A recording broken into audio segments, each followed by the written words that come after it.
رضیت باللہ ربا وبالاسلام دینا وبمحمد صلی اللہ علیہ وسلم رسول النبی اما بعد۔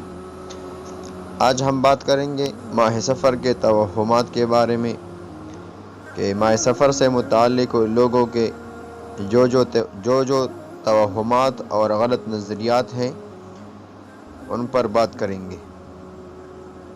بعض لوگ ماہ سفر کو اور اس ماہ کے ابتدائی 13 دنوں کو منحوس اور نامبارک سمجھتے ہیں، اور یہ سمجھتے ہیں کہ اس ماہ میں لاکھوں آفتیں اور بلائیں نازل ہوتی ہیں، حتیٰ کہ بڑے بڑے انبیاء جو گزرے ہیں اس پر بھی اس ماہ میں بہت سے مصیبتیں آئی ہیں۔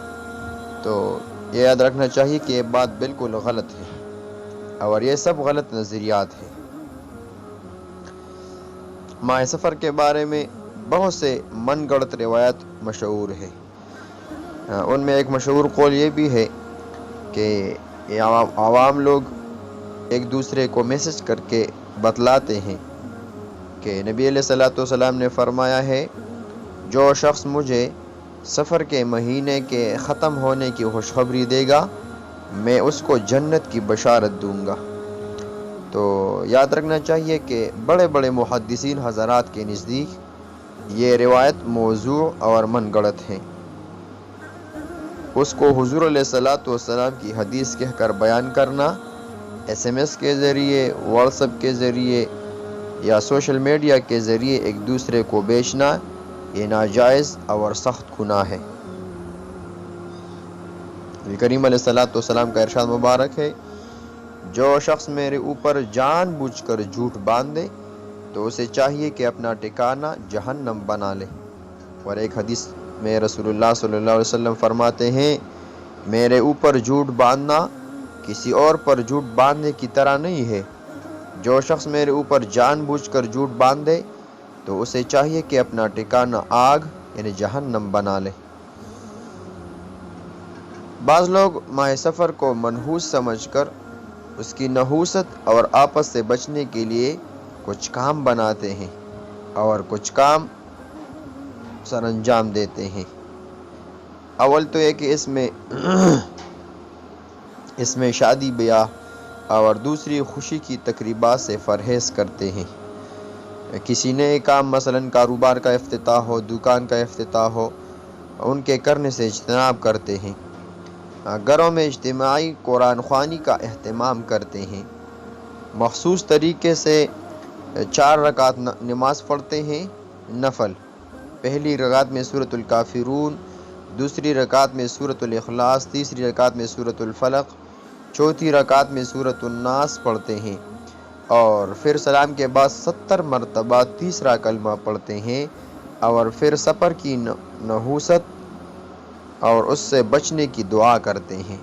اس کے علاوہ اس ماہ کی 13 تاریخ کو چھنے ابال کر یا چھری بنا کر تقسیم کرتے ہیں۔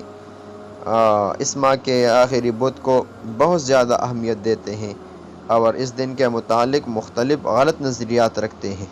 بعض لوگوں کا خیال ہے کہ سفر کے آخری بدھ کو حضور علیہ الصلوۃ والسلام نے غسل صحت فرمایا تھا اور سیر و تفریح فرمائی تھی اور چوری تناول فرمائی تھی۔ اس لیے بعض ناواقف اور سادہ لوہ مسلمان مرد و خواتین اس دن باغات اور سیرگاہوں کی سیر و تفریح کے لیے جاتے ہیں اور اس دن شیرینی اور چوری بھی تقسیم کرتے ہیں۔ بعض لوگ اس دن کو خاص ثواب سمجھ کر نفلی روزہ بھی رکھتے ہیں اور شام کو چوری یا حلوہ پکا کر کھلاتے ہیں، اس کو چوری روزہ یا پیر کا روزہ کہتے ہیں۔ بعض لوگ سفر کے آخری بدھ کو سمندر کے کناروں اور دور دراز کی تفریح گاہوں کی جانب اس غرض سے چلے جاتے ہیں تاکہ وہ اس دن کے موہوم شر سے بچ جائیں۔ بعض علاقوں میں اس دن گھگنیاں یعنی چولے ابال کر تقسیم کیے جاتے ہیں۔ بعض لوگ اس دن بہت زیادہ خوشی مناتے ہیں اور اس دن کو تہوار کی سی حیثیت دیتے ہیں۔ بعض علاقوں میں اس دن کاریگر اور مزدور کام نہیں کرتے اور اپنے مالک سے مٹائی کا مطالبہ کرتے ہیں۔ بعض لوگ اس دن گھروں میں اگر مٹی کے برتن ہو تو وہ توڑ دیتے ہیں، اور بعض لوگ اس دن چاندی کے چلے یا تعویذات بنا کر مختلف مصیبتوں، خاص کر سفر کی نحوست سے بچنے کی عرصے فہنا کرتے ہیں، اور بعض مکتبوں میں بھی اس دن چھٹی کی جاتی ہے۔